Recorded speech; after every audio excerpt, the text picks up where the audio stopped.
Hello aspirants, welcome to AKSIS academy daily current affairs. ముందుగా మనం నేను ఇచ్చినటువంటి క్వశ్చన్లో Nolan principles of public life, IAS ఆఫీసర్ల సస్పెన్షన్ గురించి మాట్లాడుకుంటూ ఈ పర్టికులర్ క్వశ్చన్ ఇచ్చాను. ఇందులో all the above selflessness, integrity, objectivity, accountability 4 ఉంటాయి ఉన్న 7లో. ఇంక ఈరోజు టాపిక్ కార్పొరేట్ గవర్నెన్స్ గురించి చూద్దాము. కొంత స్కాములకి సంబంధించినటువంటి టాపిక్ మన సిలబస్లో రిలేటెడ్ కాదు, కానీ చాలా చోట్ల మనకి ఎథిక్స్, ఇంటిగ్రిటీ వీటి గురించి చదువుతూ ఉంటారు. ముఖ్యంగా గ్రూప్ 1లో చదువుతారు ఏపీపీఎస్సీ అయితే. అలాగే యూపీఎస్సీలో డైరెక్ట్గా పేపరే ఉంది when comes to the ethics paper, that is GS paper 4. So అందులో మనకి కార్పొరేట్ గవర్నెన్స్ గురించి ఈ మధ్యకాలంలో ప్రశ్నలు రావడానికి అవకాశం ఉంది. అయితే ఇందులోనే భాగంగా అదానీ గ్రూప్స్ అధినేత అదానీ ఎవరైతే ఉన్నారో ఈయన తమ్ముడు ఒక ఆయన ఉన్నారు, ఆయన పైన యునైటెడ్ స్టేట్స్ ఆఫ్ అమెరికా కోర్టులో ఇండిక్ట్మెంట్ అని ఒకటి ఉంటుంది. అంటే ఇక్కడ మన దగ్గర ఏదో ఎఫ్ఐఆర్ ఫైల్ చేసినట్టు అనుకోండి మీరు. అలాంటి ఒక కేసు యునైటెడ్ స్టేట్స్ ఆఫ్ అమెరికాలో బ్రైబరీకి సంబంధించి, అంటే లంచాలకు సంబంధించి ఫైల్ అయింది. దాని మొత్తం విలువ 2069 కోట్లు, 29 కోట్లు చెప్తున్నారు. సో దీనికి సంబంధించి అసలు ఫస్ట్ ఆఫ్ ఆల్ ఈ ఎలిగేషన్స్ ఏంటి, ఇవన్నీ కూడా కొంత పొలిటికల్ ఇష్యూస్ ఉంటాయి.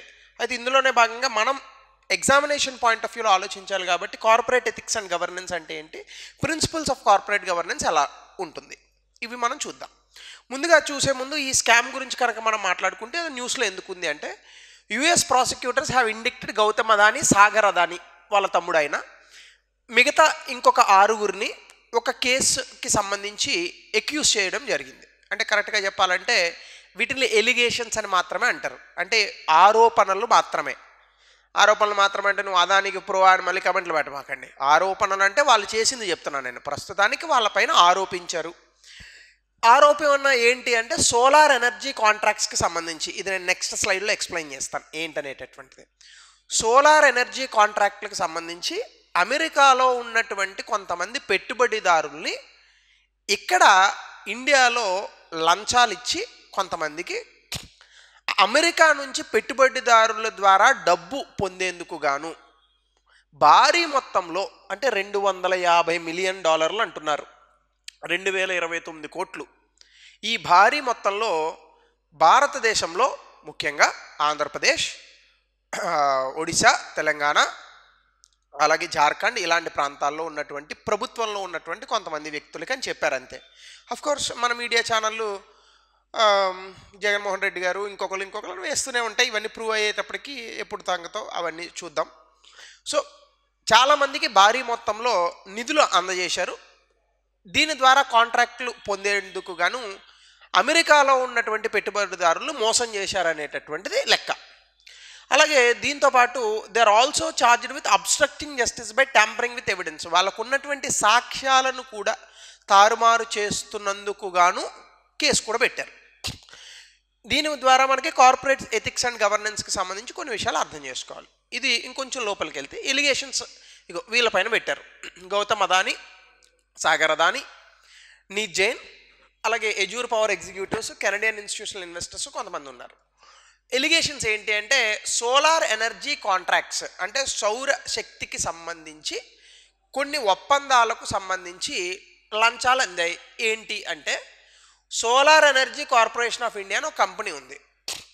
ఈ కంపెనీ రానున్నటువంటి 20 సంవత్సరాలలో ఉత్పత్తి చేయబోయేటటువంటి సౌర విద్యుత్తుని కొనుగోలు చేస్తుంది అని చెప్పాలి వీళ్ళు. అంటే మేము అదానీ గ్రూప్ ఉత్పత్తి చేయబోయేటటువంటి సౌరశక్తిని మేము కొనుగోలు చేస్తామని వీళ్ళు చెప్పాలి. వీళ్ళు చెప్పేందుకు గాను భారతదేశంలో చాలా ప్రభుత్వంలో ఉన్నటువంటి రాజకీయ నాయకులకి, అధికారులకి 2029 కోట్లు లంచాలు ఇచ్చారని ఇది ఎవరు చెప్తున్నారు? అమెరికా కోర్టు చెప్తోంది.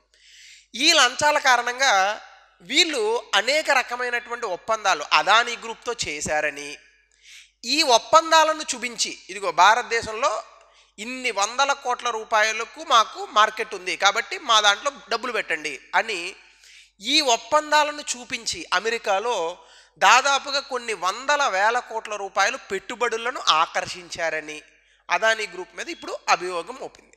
అయితే అదానీ గ్రూప్ వీటిలన్నింటినీ కూడా ఇవి కేవలం ఆరోపణలే, ఇందులో ఏవి నిజాలు లేవని చెప్పి కొట్టిపారేసింది. సో దీనికి సంబంధించి లీగల్గా ఎలా ముందుకెళ్ళాలి అనేటటువంటి దాన్ని అదానీ గ్రూప్ మాట్లాడుతుంది.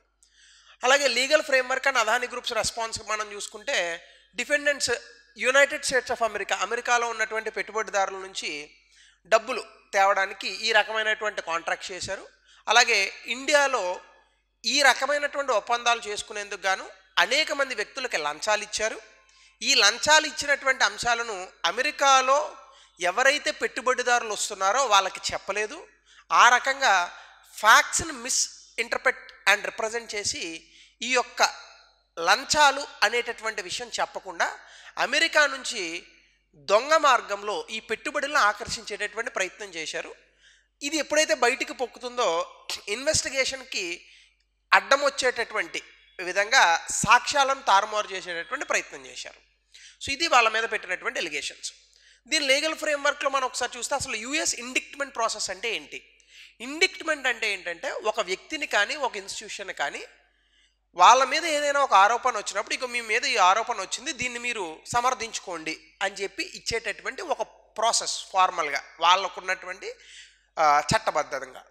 ఈ కేసు యుఎస్ జ్యూరిస్డిక్షన్లో ఉంటుంది. ఎందుకు అంటే అమెరికాలో ఉన్నటువంటి పెట్టుబడిదారుల్ని మోసం చేశారని అమెరికా భావిస్తుంది కాబట్టి వాళ్ళ జ్యూరిస్డిక్షన్లోకి వస్తుంది. అదాని ఈ చెప్పినటువంటి అన్ని రకాల ఎలిగేషన్స్ని కూడా ఆబ్వియస్గా డినై చేసింది. అంతే కదా, మనం ఎప్పుడైనా ఒకళ్ళ మీద లీగల్ కేసు పెట్టామనుకోండి, అవతల వాడు నేను ఒప్పుకున్నాను, అవునండి మీరు లీగల్ కేసు పెట్టినారు, మీరు చెప్పినాయండి, నేను తప్పులు చేశాను అని అంటాడా? కాదనే చెప్తాడు ఎవడైనా. సో వాళ్ళు కూడా అదే చెప్పారు. సో మేమేమి చేయలేదు అని చెప్పారు. చేశారా చేయలేదా అనేటటువంటిది ఇన్వెస్టిగేషన్లో తెలుస్తుంది.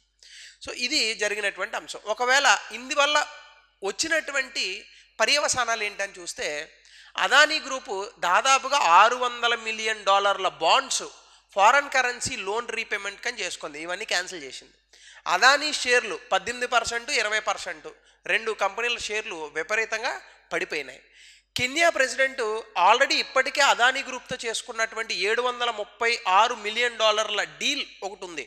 పవర్ ట్రాన్స్మిషన్ లైన్స్ అంటే కరెంట్ పోల్స్ లైన్స్ వేయడానికి ఒక డీల్ అదానీతో కుదుర్చుకున్నారు. ఈ రకమైనటువంటి డీల్ ఏదైతే ఉందో దాన్ని కెన్యన్ ప్రెసిడెంట్ క్యాన్సిల్ చేయడం జరిగింది ఈ యుఎస్ ఇండిక్ట్మెంట్ ప్రాసెస్ వల్ల. భారతదేశంలో ఇక రాజకీయ పార్టీలన్నీ బొగ్గుమన్నాయి. ఆబ్వియస్గా కాంగ్రెస్ పార్టీ అయితే అన్ని పార్టీలతో కలిసినటువంటి జాయింట్ పార్లమెంటరీ యాక్షన్ కమిటీ ఒకదాన్ని వేయండి, జాయింట్ పార్లమెంటరీ కమిటీ, దాని ద్వారా ఇన్వెస్టిగేషన్ చేయండి అని చెప్పారు. అలాగే కాంగ్రెస్లో సీనియర్ నేత అయినటువంటి జయరాం రమేష్ గారు అయితే సెబీ చీఫ్తో, క్రెడిబుల్ సెబీ చీఫ్తో ఈ అదాని మీద వచ్చినటువంటి ఈ అంశాలన్నింటినీ కూడా ఇన్వెస్టిగేషన్ చేయాలని చెప్పారు. అయితే బీజేపీ ప్రభుత్వం దీనికి సంబంధించి ఇంకా ఇప్పటివరకు ఏమీ మాట్లాడలేదు. ఎన్డీఏలో ఉన్నటువంటి పార్టీలు కూడా ఏమీ మాట్లాడలేదు. ఆబ్వియస్గా పెద్దవాళ్ళ మీద ఇలాంటి ఎలిగేషన్స్ వచ్చినప్పుడు సాధారణంగానే రాజకీయ జోక్యం అనేటటువంటిది ఉంటుంది. అది ఎంతవరకు జరుగుతుందో మనం చూద్దాం. అయితే ఇందులోనే భాగంగా అసలు కార్పొరేట్ గవర్నెన్స్ అంటే ఏంటి? సాధారణంగా కార్పొరేట్ కంపెనీలు అనేటటువంటివి లాభాపేక్షతో మొదలైనటువంటి కంపెనీలు. ఎప్పుడు కార్పొరేట్ కంపెనీలు సమాజ సేవ చేయవు. వాళ్ళు రూపాయి పెడితే ₹100 రావాలని కోరుకుంటారు. ఎవడైనా అంతే, మనందరం కూడా అంతే. కాబట్టి కార్పొరేట్ కంపెనీలను నెగిటివ్ దృష్టితో చూడాల్సినటువంటి అవసరం లేదు. కానీ కార్పొరేట్ కంపెనీలు మాత్రం కొంత నైతికత అనేటటువంటి దాన్ని ఫాలో అవ్వాలి. దీన్నే మనం కార్పొరేట్ గవర్నెన్స్ అని అంటాం. So corporate governance and ethics అంటే నైతికత, అలాగే కార్పొరేట్ గవర్నెన్స్, ఈ రెండు కూడా చాలా ఇంటర్లింక్ అయినటువంటి పదాలు. ఒక కార్పొరేట్ కంపెనీలో ఎటువంటి కార్యాచరణ ఉండాలి, ఎటువంటి బిహేవియర్ ఉండాలి, అక్కడ నిర్ణయాలు తీసుకునేటప్పుడు నైతికంగా ఎలా నిర్ణయాలు తీసుకోవాలనేటటువంటి దాని గురించి కార్పొరేట్ గవర్నెన్స్ మాట్లాడుతుంది. ఎథిక్స్ ఏం మాట్లాడుతుంది? ఆబ్వియస్గా మనం చేసేటటువంటి ఏ పనుల్లో అయినా, ముఖ్యంగా పరిపాలనలో జవాబుదారీతనం, పారదర్శకత, ట్రాన్స్పరెన్సీ అండ్ అకౌంటబిలిటీ అనేటటువంటిది మెయిన్ స్తంభాలుగా నిలుస్తాయి అనేటటువంటిది ఎథిక్స్ చెప్తుంది. సో ఎథిక్స్ అనేటటువంటిది మనం కనుక బిజినెస్లో ఉంటే దీనివల్ల ఏమవుతుందంటే మనతో వ్యాపారం చేసేటటువంటి వ్యక్తులు, అది పెట్టుబడిదారులు కావచ్చు, మరొకరు కావచ్చు, క్రెడిబిలిటీ అండ్ ట్రస్ట్, మన మీద నమ్మకం అనేటటువంటిది, మన మాటకి విలువ పెరుగుతుంది. సాధారణంగా ఎప్పుడైతే ఎథిక్స్ అనేటటువంటి దాన్ని త్యజించి, అంటే నైతికతను త్యజించి వ్యాపారం చేస్తారో ఆ వ్యాపార కంపెనీల పట్ల ప్రజల్లో చాలా చిన్న చూపు ఉంటుంది. అందుకే మన దేశంలో టాటా కంపెనీకి మనం చాలా విలువ ఇస్తాం. ఎందుకంటే వాళ్ళు వచ్చినటువంటి లాభాన్ని ప్రపంచంలో లేదా మన దేశంలో ఉన్నటువంటి ఇబ్బందుల్లో ఉన్నటువంటి వ్యక్తులకే వాళ్ళు పంచిపెడుతూ ఉంటారు అనేటటువంటిది ఉండడం వల్ల మనం టాటాకి చాలా అధికంగా విలువనిస్తాం. సో దాన్ని క్రెడిబిలిటీ అండ్ ట్రస్ట్ అని అంటాం. అలాగే సుపరిపాలన, గుడ్ గవర్నెన్స్ అనేటటువంటిది కూడా ఈ కార్పొరేట్ గవర్నెన్స్ అండ్ ఎథిక్స్లో భాగంగా ఉంటుంది.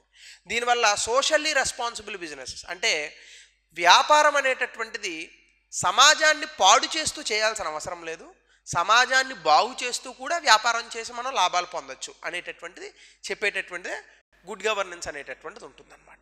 అందులోనే భాగంగా ట్రాన్స్పరెంట్ ఆర్గనైజేషన్స్ అనేటటువంటివి, అంటే ఆర్గనైజేషన్స్ ఏవైతే వ్యాపార సంస్థలు ఉన్నాయో వాళ్ళు కనుక పారదర్శకంగా ఉంటే వాళ్ళు ఆ ఇన్ఫర్మేషన్ని, వాళ్ళకు ఉన్నటువంటి సమాచారాన్ని ఆ బిజినెస్లో ఉన్నటువంటి అందరు వ్యక్తులతో పంచుకొని ఏ రకమైనటువంటి ఇబ్బందులు లేకుండా వాళ్ళు యాజ్ ఎ బిజినెస్ ముందుకెళ్ళచ్చు. అయితే ఇందులోనే భాగంగా మనం కార్పొరేట్ గవర్నెన్స్ అనేటటువంటి దానికి కనుక ఇంకొంచెం లోపలికి వెళ్తే కార్పొరేట్ గవర్నెన్స్లో అసలు ఏమి ఉంటాయి, ఒక కంపెనీని ఎలా నడపాలి అనేటటువంటి దానికి కొన్ని నియమ నిబంధనలు ప్రక్రియలను పెట్టుకోవడాన్ని కార్పొరేట్ గవర్నెన్స్ అని అంటారు. ఉదాహరణకి ప్రభుత్వం తాలూకా డెసిషన్స్ ఏం తీసుకున్నా పైన ఉన్నటువంటి అథారిటీస్కి చెప్పాల్సి ఉంటుంది, అలాగే ప్రతిదీ కూడా నోట్ చేయాల్సి ఉంటుంది.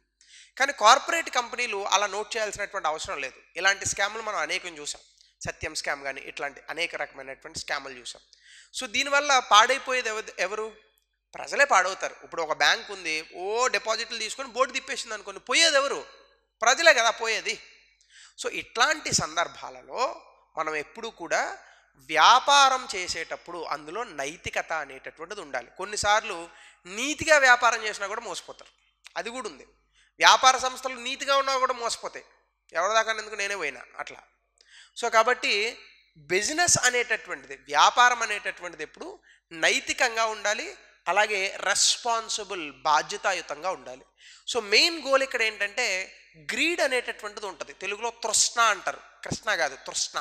తృష్ణ అంటే ఇంకా కావాలి ఇంకా కావాలి ఇంకా కావాలని అనుకునేటటువంటి ఒక ఆలోచన. ఈ గ్రీడ్ అనేటటువంటి దాన్ని మనము పోగొట్టాలి అంటే మనం ఎప్పుడైతే వ్యాపారంలో నైతికత సూత్రాలను పాటిస్తామో అప్పుడే ఆ గ్రీడ్ అనేటటువంటిది పోతుంది.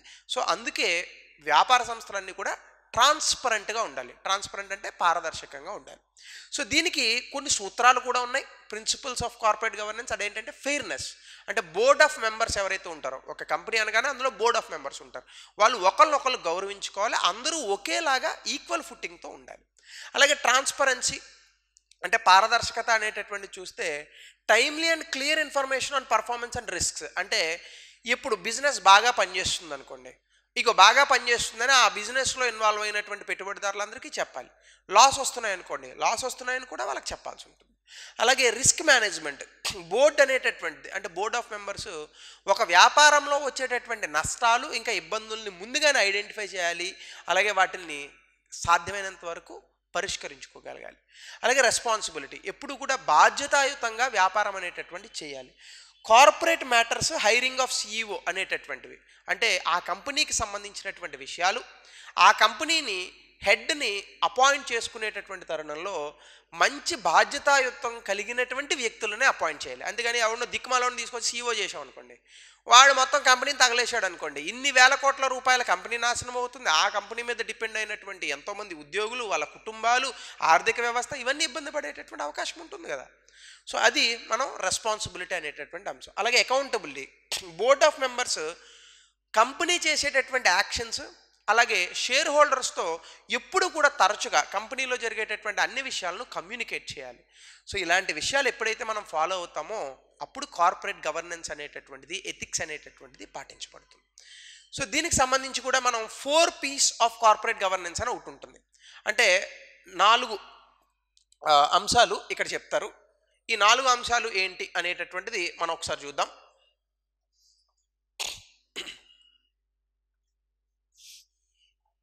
Give me 1 second.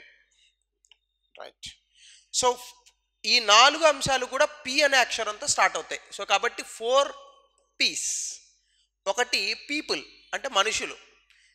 మనకి ఆ కంపెనీలో ఉన్నటువంటి బోర్డ్ ఆఫ్ డైరెక్టర్స్ మధ్య ఉన్నటువంటి సంబంధాలు పటిష్టంగా ఉండాలి, వాళ్ళు నైతికతతో ఉండాలి, అందరినీ ఒకేలాగా చూడాలి, ఈక్విటీ. సో దీన్ని పీపుల్ అని అంటాం. రెండోది పర్పస్, అంటే ఏ పర్పస్తో బిజినెస్ పెట్టారు దానికి ఒక విజన్ ఉండాలి, చివరికి ఎక్కడికి వెళ్తుంది అనేది, దానికి ఒక విజన్ ఉండాలి, ఆ విజన్ని ముందుకు తీసుకెళ్లే మిషన్ ఉండాలి, దానికి సరైనటువంటి వ్యూహం ఉండాలి, దాన్ని స్ట్రాటజీ అని అంటాం. సో పీపుల్, పర్పస్, 3 ప్రాసెస్ అంటే ప్రక్రియ. అంటే అక్కడ మేనేజ్మెంట్, నిర్వహణ అనేటటువంటిది ఎలా ఉండాలి, అలాగే మంచి మంచి నూతన ఆవిష్కరణలు జరగాలి, కంప్లయన్స్, అలాగే వాళ్ళు పెట్టుకున్నటువంటి రూల్స్ అండ్ రెగ్యులేషన్స్ని వాళ్ళు ఫాలో అయ్యేటట్టుగా ఉండాలి. సో అది ప్రాసెస్. 4 పెర్ఫార్మెన్స్, అంటే వాళ్ళు చేసేటటువంటి పనితీరు అది ఎప్పుడు కూడా అద్భుతంగా ఉండాలి. అంటే ఎఫిషియన్సీ ఉండాలి, ఎఫికసీ ఉండాలి. సో ఎఫిషియన్సీ వేరు, ఎఫికసీ వేరు. ఎఫిషియన్సీ అంటే సమర్థవంతంగా చేయడం, ఎఫికసీ అంటే స్మార్ట్ వర్క్, ఇవన్నీ కూడా కలిపి ఉంటాయి. అలాగే గ్రోత్, ఇవన్నీ చేయడం వల్ల కంపెనీ వృద్ధి చెందాలి. సో దాన్ని పర్ఫార్మెన్స్. ఇలాగా పీపుల్, పర్పస్, ప్రాసెస్, పర్ఫార్మెన్స్ అనేటటువంటి 4 పేర్లతో 4 పీస్ ఆఫ్ గవర్నెన్స్ అనేటటువంటిది ఉంటుంది. సాధారణంగా ఇలాంటి విషయాలను మనకి ఎథిక్స్ అనేటటువంటి పేపర్లో ఎగ్జామ్లో అడిగేటటువంటి అవకాశం ఉంది. ఏదో ఇట్లాంటివి చదివినప్పుడు గబుక్కుని ఇలాంటి క్వశ్చన్లే మనకి ఎగ్జామినేషన్లో వస్తే ఈజీగా ఆన్సర్ చేయొచ్చు. అలాగే దీనికి సంబంధించి గతంలో ఇచ్చినటువంటి ప్రశ్న కాదు ఇది, నేనే రాశాను. దీని ఆన్సర్ని కమెంట్ సెక్షన్లో తెలపండి. అలాగే సత్యం కుంభకోణం వెలుగులో పారదర్శకత, జవాబుదారీతనం ఉండేలా కార్పొరేట్ పాలనలో తీసుకొచ్చినటువంటి మార్పులను చర్చించండి. దీన్ని 200 పదాల్లో రాయండి. ఇది అదానీ గ్రూప్కి సంబంధించినటువంటి అంశం. ఎక్కువగా కుంభకోణంలోకి నేను వెళ్ళలేదు, ఎందుకంటే అది మనకి ఎగ్జామినేషన్ పాయింట్ ఆఫ్ వ్యూలో ఉండదు. వ్యూస్ ఎక్కువ రావచ్చు, but I don't want to derail the students preparation. Only examination point of వ్యూలోనే చెప్పాలి. Thank you. Have a nice day.